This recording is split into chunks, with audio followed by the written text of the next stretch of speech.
In lesson 4.2, we're going to talk about negative exponents. So a negative exponent is the result of repeated division.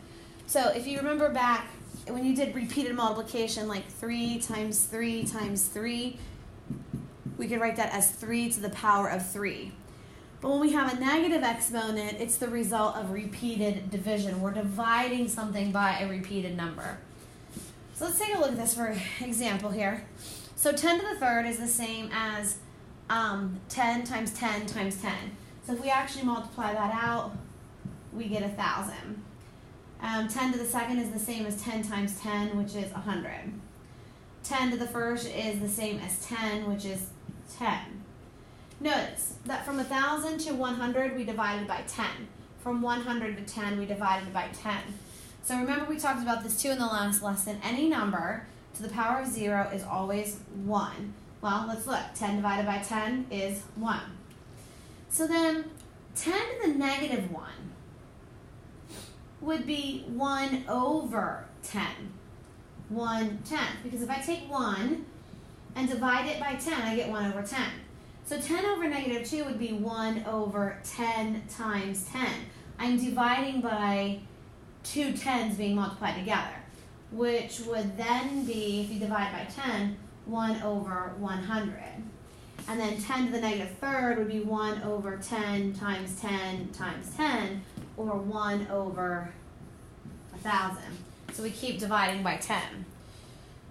So notice that these are just opposite. So we have 1 here with the 0. So 10 to the first power is the reciprocal of 10 to the negative first power. Or 10 to the negative first power is the reciprocal of 10 to the first. They're reciprocals of each other. So that should come in handy when we actually solve these. So for any value a that cannot be 0, any whole number, basically you want to find the reciprocal. So write each expression using a positive exponent. This is very important here, guys. Positive exponent, which means this negative can't exist there and this negative can't exist there. So positive exponent. What we do is remember is we just basically think of this as a fraction. Now find the reciprocal. 1 over 2, but this time to the positive third. So 1 over 2 to the 3. Done. It's not saying evaluate. It says write each expression using a positive exponent. Here's my answer. 1 over 2 to the third. M to the negative fourth. It doesn't matter. M is some number. But we write this as a fraction and then we reciprocate it. So 1 over m to the fourth. Well, 2 to the 0 power is simply 1. So we just write it as 1. We don't need to do anything else with it. It's 1, 1. If you really wanted to, there's a 1 up here because I'm using 1. This 1 right here, I'm using 1 time. So 1 to the first power. We typically don't write that. Now, write each fraction using a negative exponent. So again, now it's positive and we want to make it negative. So reciprocate it. So 1 over 4 to the second would become 4, but this time to the negative 2 power. That's how we reciprocate it and we change the signs. So 1 over 100 would be the same as, well, first of all, we would have to think about 100 here. Can 100 be rewritten? Sure, 10 times 10. So we actually have 1 over 10 to the second power.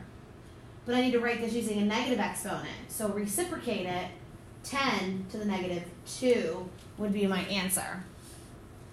1 over 27, so I gotta think, is there a number that I could repeatedly multiply to get 27? And there is.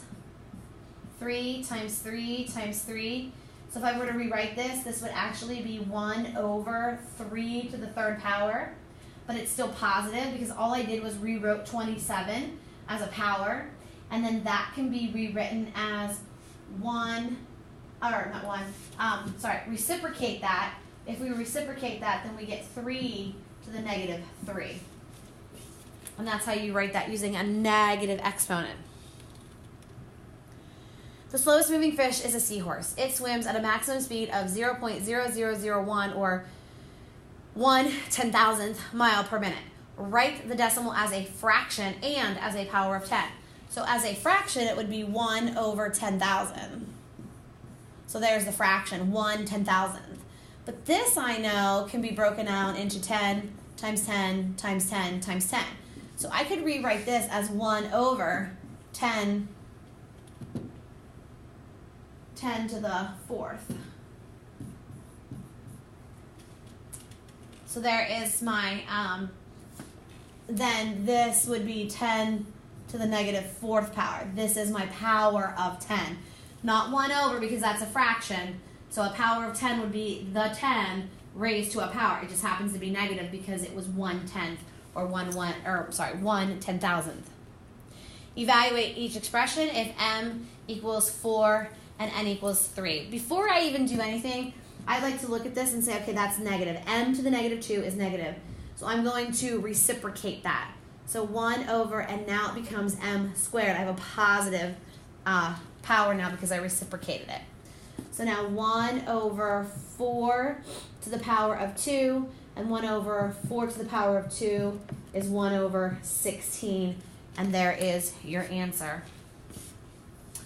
For the next one, I see that n is to the negative 4th power, just the n, not the m, not the 6, just the n. So I'm going to rewrite this. So if I pretend that this is over 1, the only thing that needs to change here is this negative power. So we still have 6 and m on the top because they were not negative, over n to the positive, n to the positive 4 now, because you took it from the top to the bottom because I needed it to be positive. Now substitute. So 6 times 4 over 3 to the 4th power, which would be 24 over, and then 3 times 3 is 9, times 3 is 27, times 3 is 81. And I know that can be reduced by 3 each. So if I reduce by 3, I get 8. If I reduce by 3, I get 27. So then my final answer would be 8 over 27. And then the last one. Now be careful, careful. This whole thing, negative n to the negative 3rd, that will throw people off. But, so, we're good. Put this over 1. Because this is all I have is negative n, so now I have 1 over negative n. Then n is still negative n, but the power is now positive. 1 over negative n to the 3rd power. Now substitute. 1 over negative parenthesis 3, so the negative stays on the outside here. 3 is in parentheses cubed. Negative is my final answer, so my whole fraction is negative, so negative, and then 3 times 3 times 3 is 27, so negative 1/27th would be my final answer for that one.